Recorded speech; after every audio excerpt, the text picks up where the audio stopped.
So if you've been learning A minor, this last chord, probably wondering what I referred to when I said we can move shapes around. Well, as you learn guitar, you're probably going to get used to memorizing shapes that your fingers take up. Now here with A minor, we've got this pattern where we've got a finger goes here, and then on the two strings up for it, we've got two fingers together that are one fret higher than our first finger. And that's a shape we can move. Here we play the last 5 strings to get A minor. If we move our fingers one string this way, so here, and then we play all 6 strings, that's another new chord. That chord is called E, and we'll be using that a lot. We already learned E minor with our 2 fingers here. It's the very first chord that we learned. Now E is almost the same, except we have our first finger on the first fret of the 3rd string. So 1, 2, 3, and we're on the 1st fret.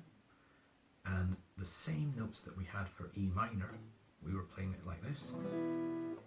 We've got those notes here, but we've added this 1st fret of the 3rd string with our 1st finger. That's the difference between major and minor. E is also called E major, so it sounds happy. E minor sounds sad. Try and listen to the difference. Happy, sad. And we get E using this same finger shape that we used for A minor. Now what we can also do, once we've got our E, we can actually move our 3 fingers up 1 fret this way, and that's going to give us an even stranger note.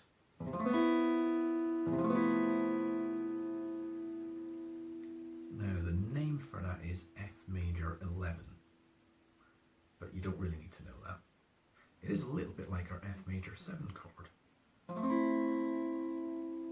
except we've added this extra note here, this B note, so it sounds a bit like, in fact you could just play it like that, but we're moving a shape around, so we're playing all 6 strings, and we're playing it like that. So that is an F major 11 with an E bass, but who cares, just play the note. It's the same shape that we were playing for our E, moved up 1 fret. And it's the same shape that we were playing 1 string that way for A minor, only we've moved it 1 string that way and 1 fret this way to get this note. Why do we want to play these 3 notes? Well, because we can do a kind of Spanish guitar thing very early on. I'll show you what I mean. If we start with the E chord here, this one where we play all 6 strings, and then we go to A minor, the chord that we learned the last time. Then we can go back to E, and then we can go to our new note, the strange one. We can play that as a pattern and get something that sounds quite Spanish. It's a bit more interesting than just playing normal chords. So let's see what that sounds like.